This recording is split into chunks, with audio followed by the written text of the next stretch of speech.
Well, why don't we get started here? So, welcome everyone. This is the Saturday night discussion with the LaRouche Political Action Committee. Tonight is March 27th. This is the second part of an educational series that is taking up what almost every other organization, think tank, any body of interest is taking up on the question of education.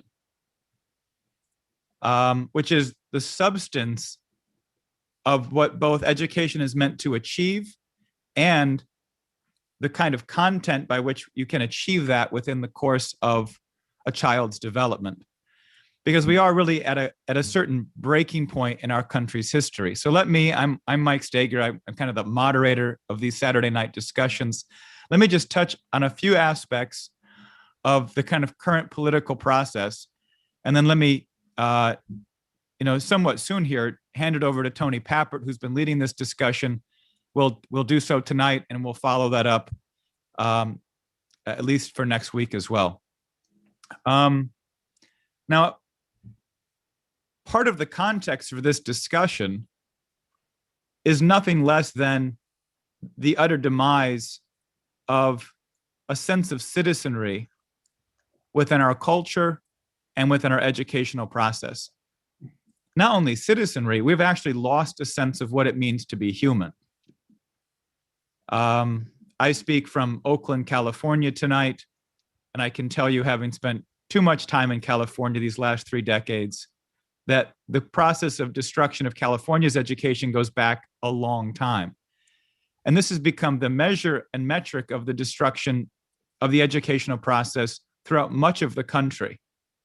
Besides the insane gender aspects that exist today, which I think LaRouche PAC is going to be covering more in depth, because it really is. And there's nothing less than satanic to have 10, 11, and 12-year-olds or younger, but certainly at the age of into pubescence and adolescence, children who are already going through what Lyndon LaRouche once called legal insanity, i.e. puberty, that you would then introduce almost near schizophrenic questions of sexual identity and orientation. It is nothing less than satanic. But there's also another aspect, which I think Tony is going to address in some ways tonight, which is what the environmentalist agenda has been pushing increasingly in the public schools, which is a loss of a sense of real scientific thought. Now, this is not something new. My education, I found to be a failure. I found college to be somewhat atrocious. If Tony reflects on his education, he finds something similar. When Lyndon LaRouche, who is my grandparents' age of World War II generation, reflected on his education, he found it relatively awful. So something's been happening for quite some time.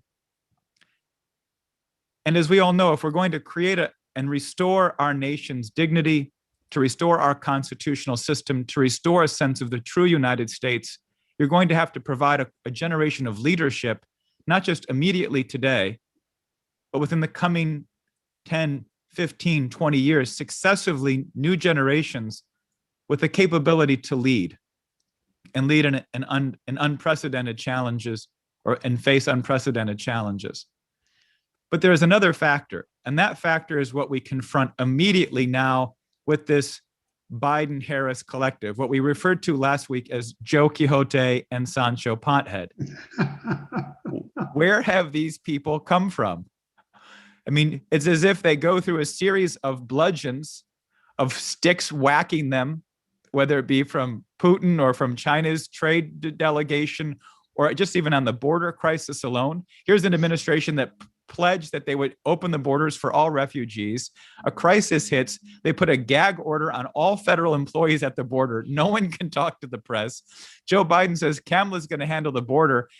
Kamala's Sancho Pothead spokesperson comes out and says Kamala's not handling the border. It's a series of comedy of errors, but it's indicative of the degeneration of the so-called elites of our country, of the establishment. They're far from elite, but they certainly are exemplary of the establishment. that for 75 years, we have miseducated and undereducated, even including those who thought they were getting a decent education. We are left with people who are grossly incompetent to handle even the basic tasks of managing, let alone addressing a nation in an economic breakdown. And there are resorts to endless wars, to external confrontations, just printing more money and handing it to the largest corporations who have been doing a series of stock buybacks as their main source of investment. This kind of basic corruption and pathetic management we've seen increasingly over the last 20 years has reached the dead end. And the dead end looks like the zombies of Biden, Harris, and the stuffed shirts of Anthony Blinken or Jake Sullivan or any other of these kind of scarecrow types who have come into this administration, including Obama himself. And so there is a real degeneracy, an incompetence, and an inability. It's not just evil. Henry Kissinger's policies of mass population reduction were evil, but there was a competence, unfortunately, coming out of that generation. Today, the evil policies of population reduction, of the destruction of basic civil liberties, is not only evil, but it's meddled or combined with a total sense of incompetence. That means it's very dangerous, but it also means that it's very weak.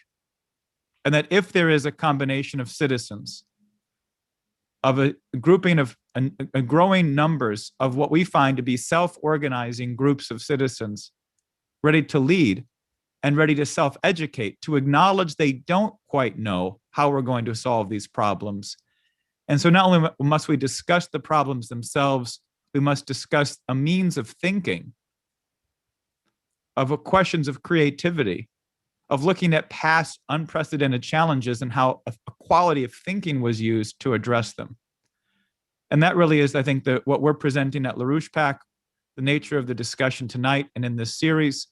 And so we appreciate you taking the time to do this, to participate and to study. And I think on that note, I will encourage people to invite others to participate in the Zoom live discussions if you're watching this on YouTube. And you can sign up on the LaRouchePAC.com website. And then on that note, Tony, I'll hand it over to you and we can get the discussion tonight started. Great, you. Thanks so much, Mike. Yeah, we don't want the schools to raise our children the way chickens or pigs are raised, with no history, no science, and little instruction. Now, assuming they're even allowed in school, because there's craziness, it's half the school's still closed. But assuming they're even allowed in school, no history, basically, no science. I'll describe what's presented as science is not really science, and really very little but racism and indoctrination in strange sexual theories. We want instead a classical education for our young people. And I mean, many of the people who are watching now, I know, are fighting for along these lines, that people are intending to run for school board. And, of course, it's your child, but it's not just your child. It's the whole generation which follows. I mean, as I think I may have, well, I said something last week on that, which let me not repeat it. So last week, I tried to explain the history curriculum which LaRouche has laid out.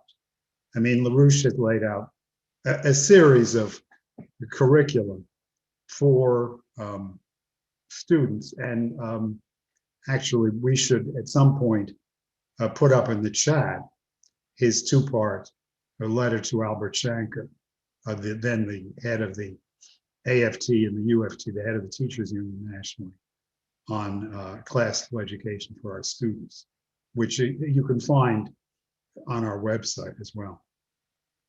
So as I say, last week I tried to show what he intends for a history curriculum, and this time it's going to be science.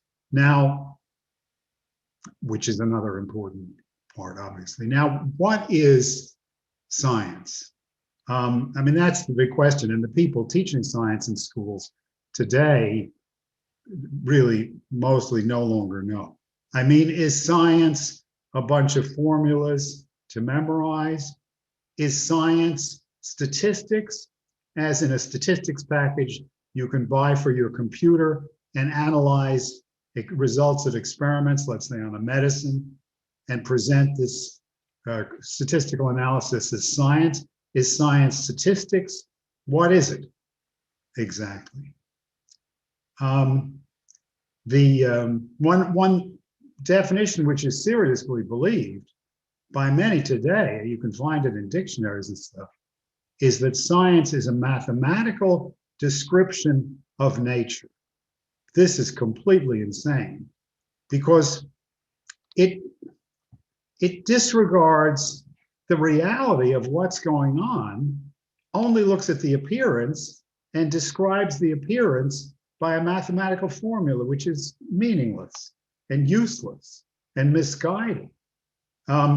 Benjamin Franklin, as probably many of you know, and everybody should know, Benjamin Franklin was a great world famed scientist, besides being a leader of our revolution, or really the original leader, in fact. And he revolutionized the study of electricity by a series of experiments, which he published in a book. Now, and the book was published in Britain. Obviously, I think it was published here as well. But the editor of the London edition of Franklin's electricity experiments, who wrote his preface or introduction, said in the book, in the preface to Franklin's experiments, he said, "This book doesn't contain any mathematical formulas. It's not science." So, and that shows his understanding, which is paralleled by leaders of British school of science or non-science today, that the science is mathematics. Let me begin this with a personal note, which is true, that pretty sure it was 1969, I had my first real full-time job, just been out of college. And I worked actually up the street from where Lyndon LaRouche was then living, the founder of this movement and the one who really set us on the course which now can save the country, combined with President Trump and others. So I had to walk past Lyndon LaRouche's house twice every day, going to and from work. And I arranged to stop in and talk to him frequently. But the job I had was as a computer programmer in a shop of about 6 or 7 people. And one of them, a new hire, said to me one day, I don't remember the way he said it, but the point of what he said is that computers can think. And really, I had never heard anybody say that before. And it puzzled me. And probably that same day or the next day, I stopped by Lyndon LaRouche's house and said to him, a guy just told me, computers can think. Is it true? I mean, unbeknownst to many of you, even in our association, I think Lyndon, not that this is what conditioned his answer really, but Lyndon LaRouche was one of the pioneers in computerization of businesses, especially manufacturing firms, even at that time. And he said, no, computers can't think.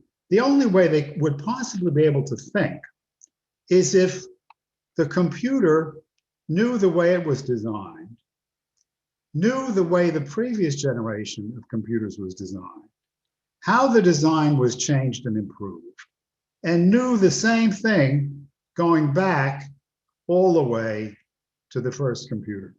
Only then could they think. It sounds like a strange answer, doesn't it?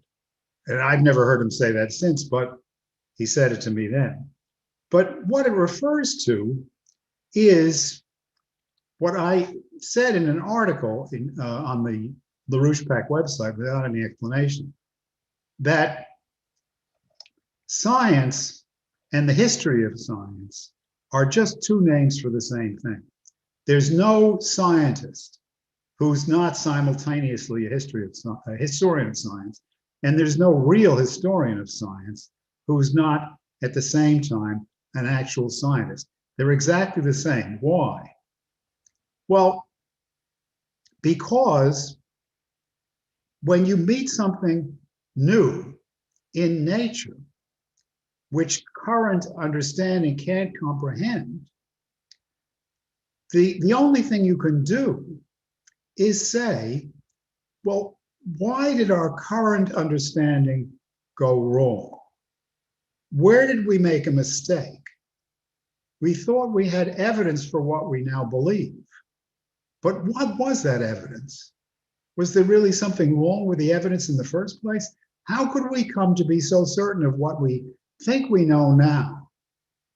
And now something comes along which contradicts it, which we can't explain, which doesn't fit in. It's very much, I mean, perhaps that's just as clear as it can be the way I said it, but to say it in another way, it's as though you're following directions and driving somewhere, and you arrive at the wrong destination. And in this imaginary situation, you know, there are no smartphones, there are no Google Maps, there's nobody to ask. The only way you can get onto the right track is to painstakingly go back historically through the turns in the road and say, well, why did I turn left? What was I thinking? What did I see? Was that a mistake?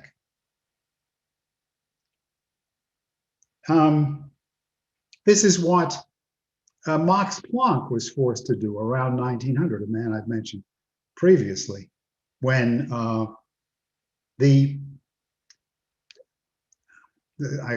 can't describe it in too much detail now, but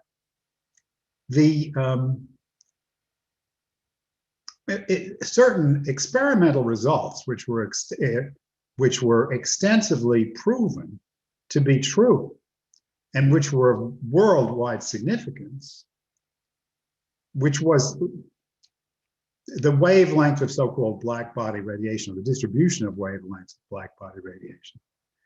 The results defied all the rules of known physics, because there was there was an indication of discontinuous radiation, that radiation was going on in, as it were, discrete lumps instead of continuous radiation, as physics said had to be the case. So he said in his autobiography, which I recommend if you're interested, that I had the worst 3 weeks in my life, and finally came out saying there's no escape from the fact that well, what we would say today is that electromagnetic radiation is quantized, even though that's not exactly the way he said it at that point. And there was a lot more to go. But he had to go back to the basics and, as I said, say, why did we believe what we believed? Where did we go wrong? What exactly was the mistake? So that's the reason. And you can see this for obvious reasons. I guess they're obvious. You can see this in every great scientist. De Broglie, who was a scientist of a younger generation, quite a bit younger than Planck and Einstein, but a great scientist. And of course, in Einstein himself. That I illustrated somewhat in the article I wrote for the website. And any great scientist. And of course, not in Newton. Newton was a synthetic figure, like Joe Biden. I mean, he really virtually didn't exist. And he didn't do what I described. He acted as though that, that this was not that this path of science was not the path of science. So now let's go to what may well be the oldest, or maybe considered the oldest science, which is astronomy. In Aeschylus' play Prometheus, Prometheus brought fire to man so that Zeus could not exterminate the human race, which is what Zeus planned to do. And Prometheus brought fire, and the fire indicates intellectual fire, and by extension, all the sciences. And the first one that Prometheus lists in the play is astronomy, which is, makes a claim, let's say, to be the oldest science. And in teaching, if students, go up on a hill away from city lights in the evening or at night, they can observe quite a bit. That man, as Donald Trump said in celebrating some achievements of NASA a year or two ago, he said, only man looks up to the heavens. All the beasts look down to the ground before them. Only man looks up to the heavens. And he's been doing it for a long time. One of the principal uses to which we've put astronomy is navigation. And basically, if you're going to navigate in the open ocean away from land and successfully go where you want to go, you have to use astronomy. And we've been doing this a long time. There's indications of human travel across the open ocean as old as before the last period of glaciation, 100,000 years ago, and continue, pretty much all the time since then. And of course, Homer, I guess one of the oldest texts we have in the West, or not in India, but Homer indicates celestial navigation in numerous passages that people may know, both in the Iliad and the Odyssey. Now, there's a lot of implications to that. We're taught in school, along with a lot of other nonsense, that until sometime in the 13th or 14th century, in the Christian era, people believed the earth is flat. Well, celestial navigation is not a flat earth science, because celestial navigation involves the earth as a sphere, and the radius line from the earth to a heavenly body. The sun, or nearly always the sun, but often as Dante said, other stars in the heavens, radiating outward from the center of the earth. So that with the flat earth, there is no celestial navigation. There's no flat earth. And, whatever the authors of these textbooks may believe, the navigators of the world and the people who did who constructed the mathematical tools for navigation, like the inventor of logarithms, which were invented for purposes of navigation, were by no means dealing with the flat earth.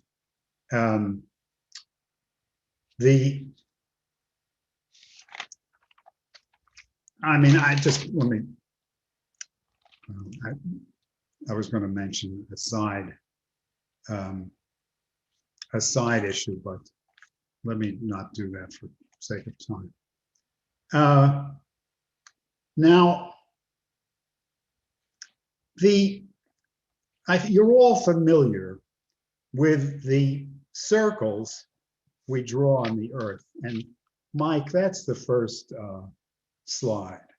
It shows the circles circles on the earth. Mike has some slides. Yes, right. So, this diagram shows various things which I'm not discussing, but at least not at the moment. But it shows the Earth with its axis tilted as it is relative to the plane on which it revolves around the sun. Its axis tilted at 23 degrees, roughly. And it shows the circles we draw on the Earth, most of them parallel to the equator. Beginning at the top, it shows the Arctic Circle, 23 degrees, south of the North Pole. Then it shows the Tropic of Cancer, 23 degrees north of the equator. Shows the equator, Tropic of Capricorn, and then at the bottom, the Antarctic Circle. And I mean, all the people watching are familiar with these circles on the Earth. And, we know of voyages to the Arctic, which have taken place for a long time. I mean, when, the original waves of inhabitants came to the Americas, they presumably crossed over the Bering Straits, which is in or, beyond or close to the Arctic Circle. So we've been up there for a while, even though the Greeks never made it. They had legends about it. The Tropic of Cancer, the equator, Tropic of Capricorn, the Antarctic Circle, where in much more recent years, we've had explorations, that is in the 20th century, largely in the late 19th, we've had explorations of south of the Antarctic Circle. But the Greek astronomers knew of all these circles, and they knew where they all were, although they had never been to the Antarctic. They had hardly ever been south of the equator. I mean, there's a story, I think it's a true story, that one Greek ship went deep south, I forget along which coast of Africa, past the equator, and came back and saying, there's different stars. We saw different stars.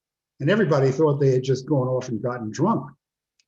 So the Greeks didn't get much south of the equator. And then, the Tropic of Capricorn, the Antarctic Circle, that was out of the question. But they knew, the Greek astronomers knew all these circles. They knew exactly where they were. And they knew that it was really cold north of the Arctic Circle and really cold south of the Antarctic Circle. They know a whole lot about this, although they had never been there. These circles, and on the Earth, in fact, our word climate, which now has become a new religion, the climate comes from the Greek word for inclination. So it refers to what you see here, the inclination of the sun viewed from the Arctic, the Antarctic, viewed from the equator, and so forth. The meaning of the word climate is not climate in our sense, but inclination.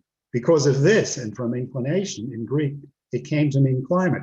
But these they're not great circles, only the equator of these is a great circle, but these circles on the Earth were not drawn on the Earth. They're projected downward from the circles on the celestial sphere. And that's my second slide, if you could.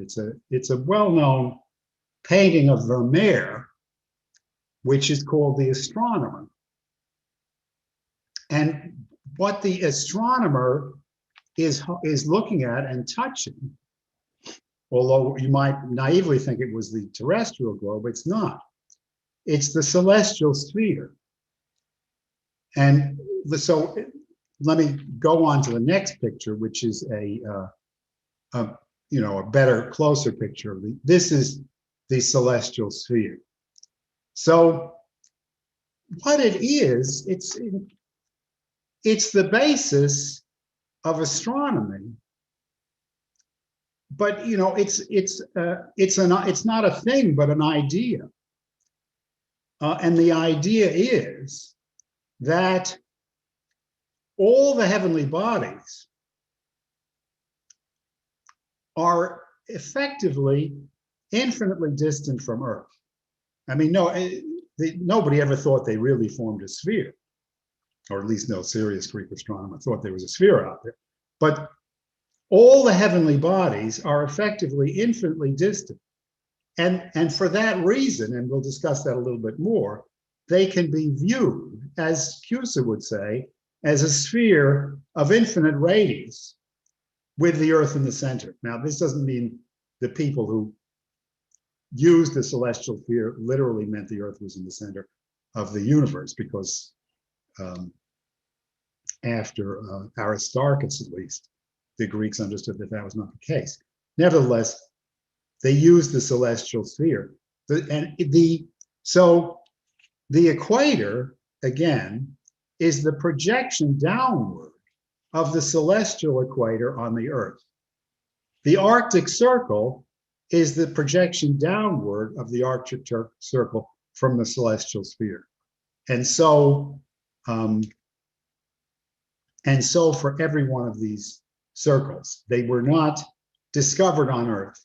They were discovered by man, invisible but effective, in the stars, in the celestial sphere itself, an invisible but effective idea, a hypothesis.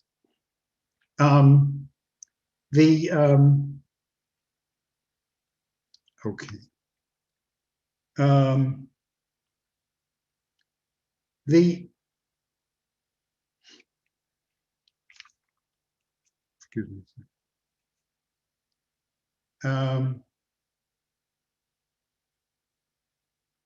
So,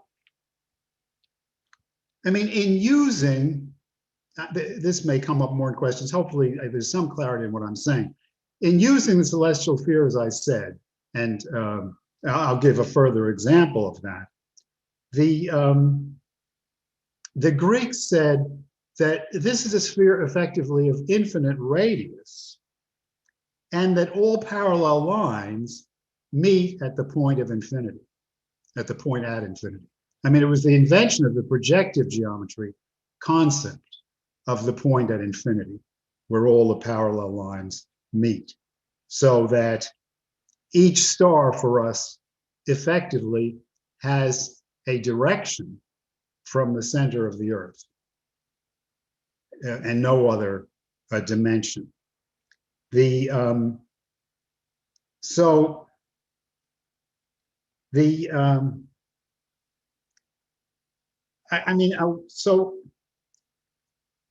if you understand that, let me just go on. Let me go on again to the next picture, which is perspective. This is one of the things. It's the next picture is an attempt to portray Albertian perspective. What Lynn says in one of his, it's the next one. Yeah. What Lynn says in one of his educational writings is that, here it is, yes.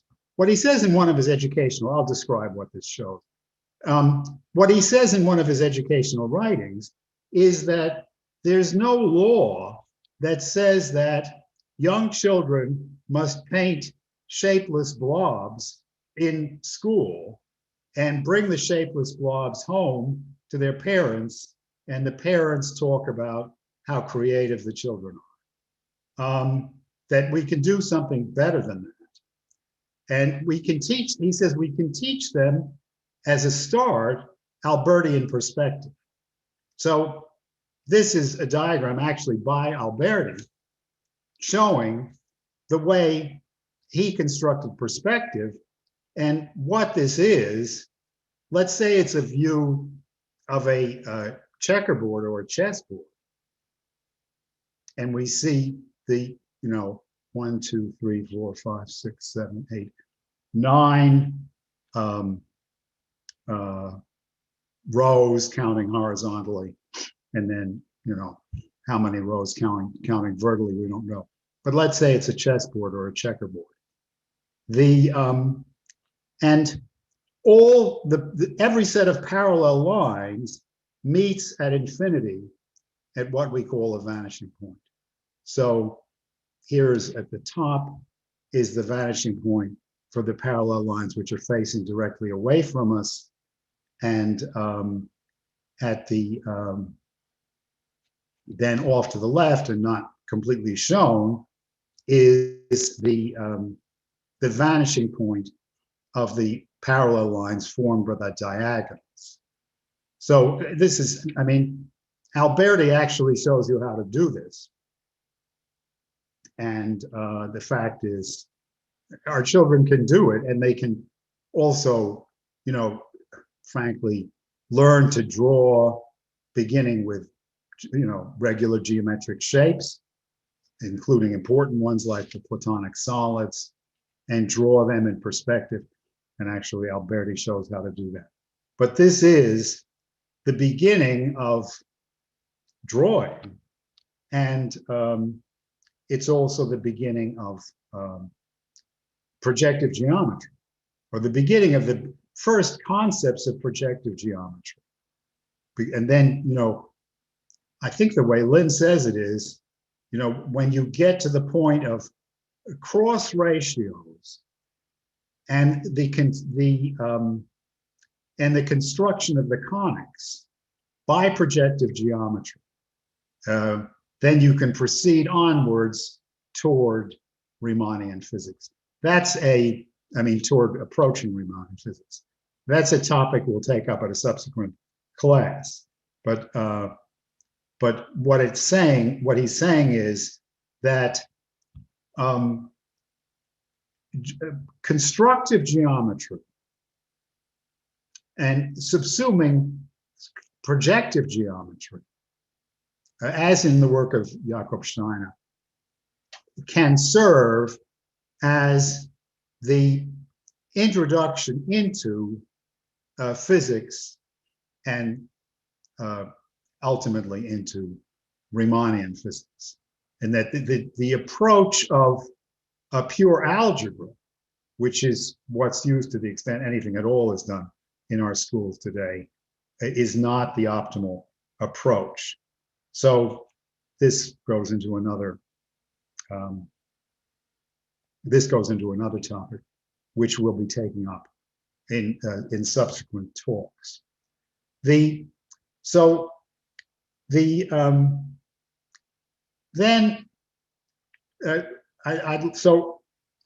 What I've tried to say, just to recap, I hope these diagrams are helpful rather than just distracting. I didn't choose them to just at random. So what we've discussed is, under the heading of the celestial sphere, we've discussed the concept of the point at infinity, that parallel lines meet at the point of infinity, and that the point of application of that to astronomy, and of course this is used every day in astronomy and was used in celestial navigation. I mean, celestial navigation was the prescribed form of navigation for the US Navy until the 1960s. And the Air Force probably about the same period. I don't know exactly when. And for many years thereafter, their navigators were trained in celestial navigation in case they wound up with no satellite to give them GPS coordinates, or something got terribly screwed up. They'd have an idea where they were through celestial navigation. So in astronomy, celestial navigation, which is really a department of astronomy, we deal with the concept of the point at infinity, and the fact that the meaning of that the rays of light from the sun or any star are parallel for everybody on Earth. So Eratosthenes, who was a member of the Platonic Academy of Athens, Plato's Academy of Athens, after Plato's death, in the period, I don't remember the year, but in the period of roughly 300 BC, used this concept to conduct one of the most accurate measurements of the circumference of the Earth. And here is a diagram of it, which we've run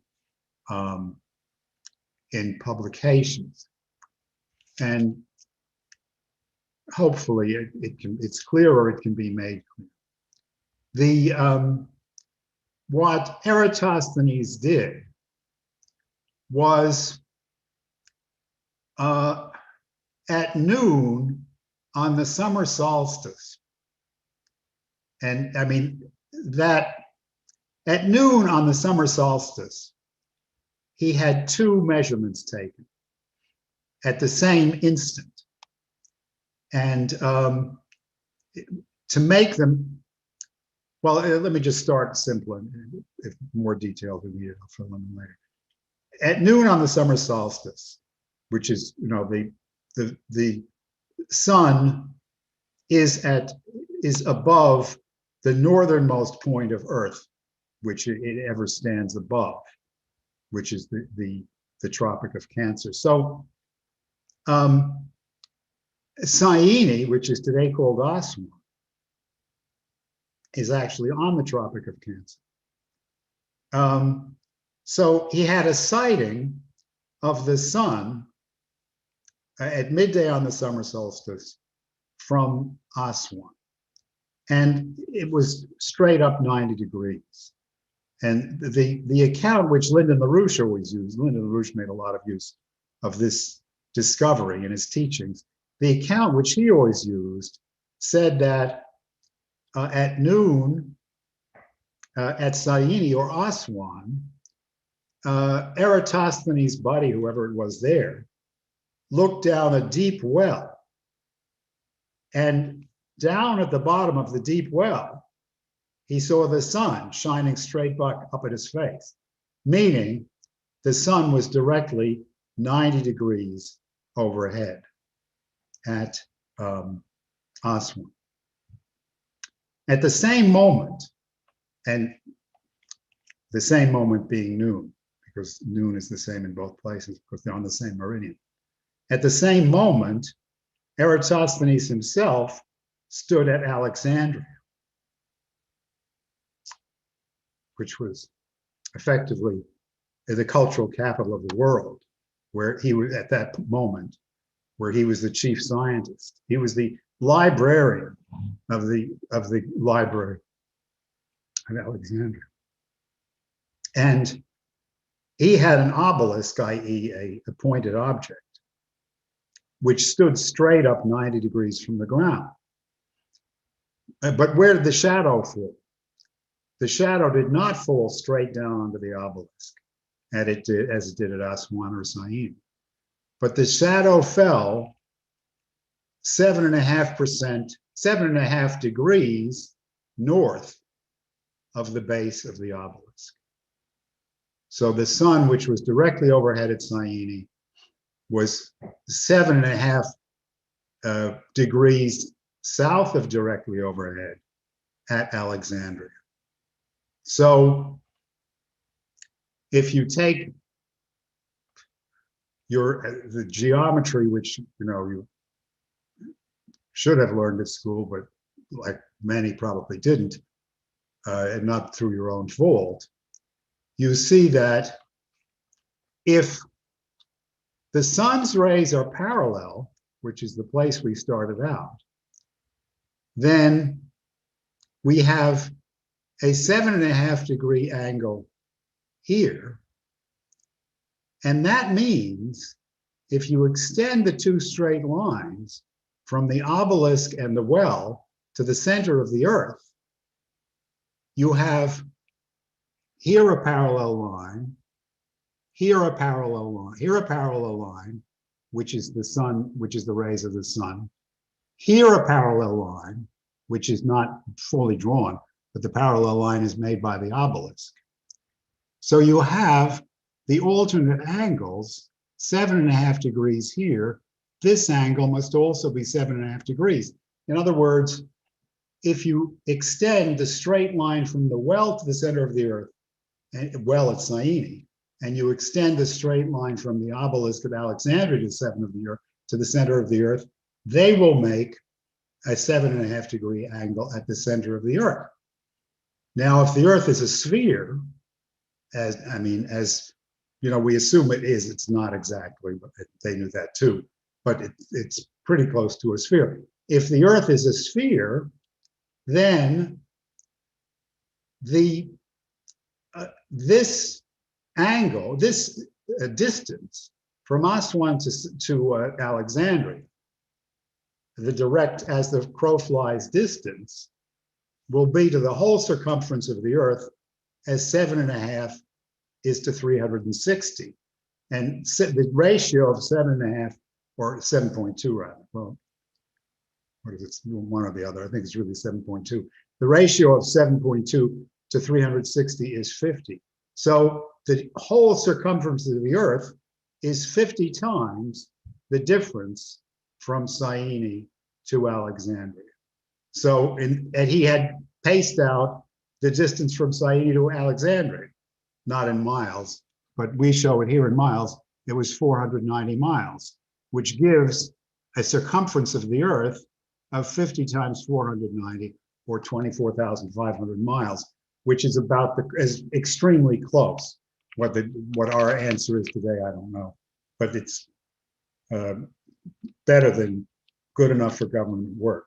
So, so Eratosthenes measured the circumference of the Earth through these concepts, which I've tried to explain.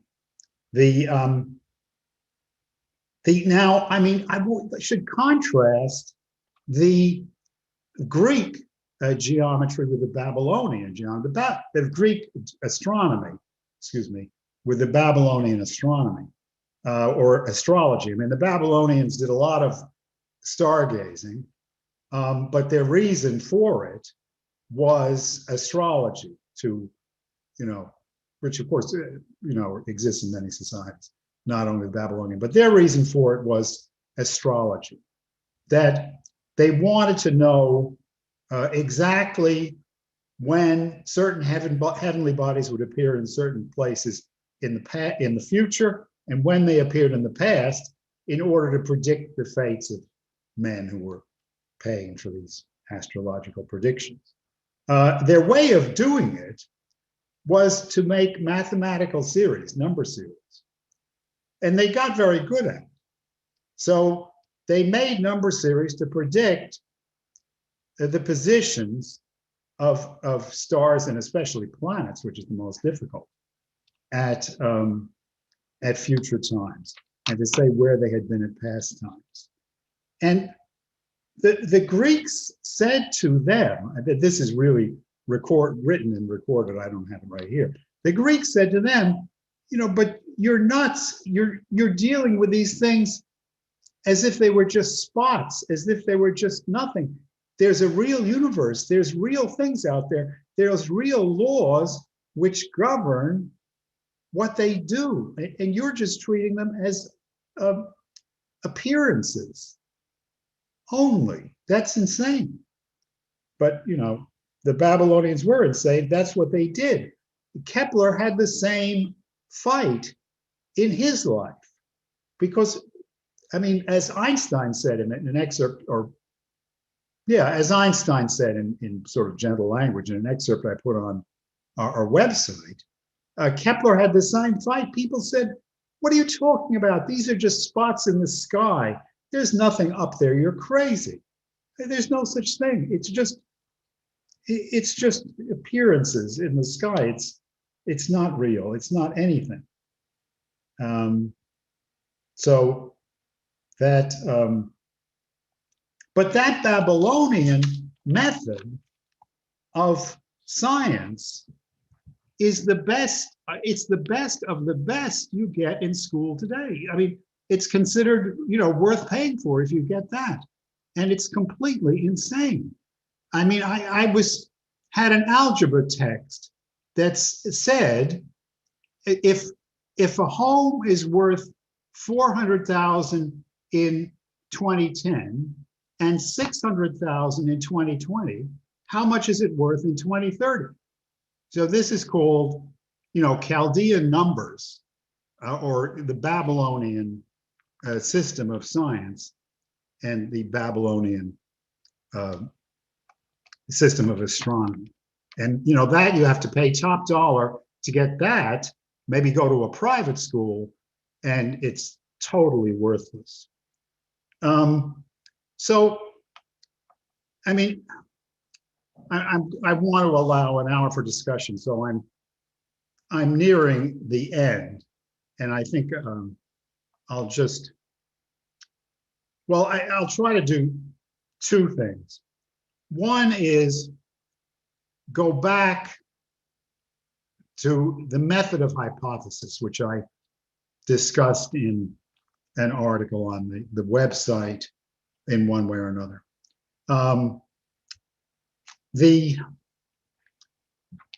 And many people have asked me, where does Plato discuss the method of hypothesis? Or Plato, Socrates discuss the method of hypothesis. He does a lot in a lot of different places. But the one place I point to is the Phaedo dialogue, which, I mean, again, people may know the story, but Socrates was sentenced to death by the Athenian democracy for his opposition to the folly of popular opinion. And I mean, behind the scenes, the Persian Empire, which I discussed in the last installment, behind the scenes, the Persian Empire manipulated for Socrates to be tried on completely frivolous charges and sentenced to death. In the dialogue, which in some sense precedes the Phaedo, the Crito, Socrates is sentenced to death. His execution is delayed because of a religious ritual, a religious celebration, and so in the interim between the death sentence and his execution, an old friend comes to him and offers an escape, a way to escape. And Socrates refuses. He basically says, yes, I've been sentenced to death. Yes, it's unjust, but I'm an Athenian. And if Athens' laws were good enough for me before, they're good enough for me now, as unjust as this execution is. I'm not going to flee. I'm not going to flee. And as people know or should know, the same thing happened to Lyndon LaRouche. He wasn't sentenced to death. He was sentenced to 15 years imprisonment. But a rumor was spread by the prosecution, which was the same prosecution that prosecuted Donald Trump decades later. We're talking 1989. A rumor was spread by the prosecution that LaRouche was going to flee to Thailand, where he had friends, which had, at that time anyway, no extradition treaty with the United States. And he said, I'm not going to flee to Thailand. The thought never entered my mind that we have a frame-up apparatus in the United States government, and this is the apparatus which later framed up Trump. We have a frame-up apparatus. Somebody has to stand up to it. And if I'm going to stand up to it. I'm not going to run away. Socrates basically said the same thing. And the Phaedo document recounts his last day when he was sentenced to drink a cup of poison in order to kill himself or be executed, according to the law, which he did. And he takes that opportunity. The discussion, in the day, he's to be executed at sunset, and his students and friends arrive first thing in the morning. So they spend the entire day in philosophical discussion with a great many subjects. One of them is the immortality of the soul. What will happen to Socrates after he dies, or what will happen to his soul? but it's by no means the only subject of discussion. And one of them was just this method of hypothesis. And rather than reading, which is very tedious, I want to paraphrase the 101D from Phaedo, which is Socrates speaking. And he says that if somebody challenges you, you'll be afraid of making a mistake, and you'll hold fast to your hypothesis and answer according to your hypothesis. If somebody goes down and grabs the hypothesis itself, you will refuse to answer until you consider the consequences of the contrary hypothesis offered. And when you had to substantiate the hypothesis itself, you would proceed in the same way, placing under it whatever necessary next hypothesis and testing the underlying hypothesis. I mean, I should say the meaning of hypothesis is what is placed under.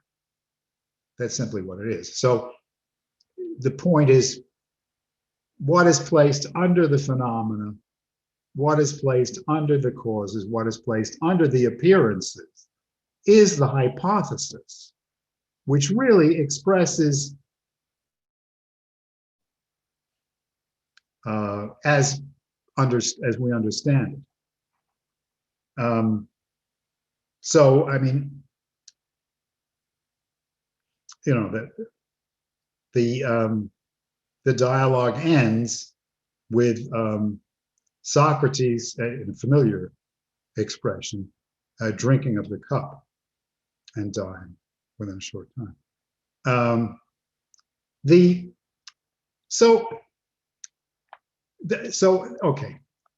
So this is an attempt to communicate the way science should be taught. And if, to the extent that this is done, and it has been done, you know, in approximation, it has been done in history, in the past. It was done by the Brothers of the Common Life, the famous teaching order which gave us Erasmus and Thomas à Kempis, the author of Imitation of Christ. But to the extent that this is done, the result, and as LaRouche said, is that you acquire as close acquaintances people, most of whom are dead, many of them centuries ago, and others who we know existed. Discoveries which we know were made, but we have no idea the name of the person and may even not know much about it. But these discoverers, known and unknown, named and unnamed, in fact, you do know, even if you don't know the name, because you know what went on in their mind. You have posed the problem to yourself, and you have replicated their solution or solved the problem for yourself as the original discoverer was forced to do. So they become your acquaintances, even close acquaintances. I mean, you could know more about somebody like Leibniz, who lived centuries ago, than you can about somebody you meet and talk to every day. These become your inner companions of your mind.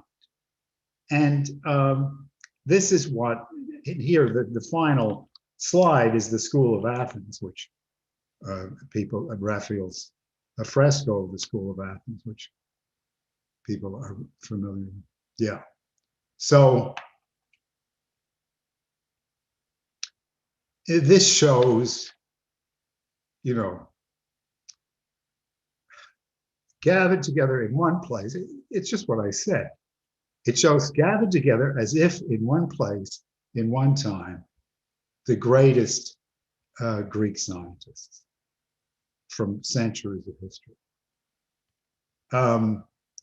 So, this is, in a sense, a picture of the inside of your mind to the extent that you have learned science in this way. And if you have learned science in this way, as Lyndon LaRouche said, you're unable to do anything which would be shameful in the eyes of these predecessors. So that's it from me.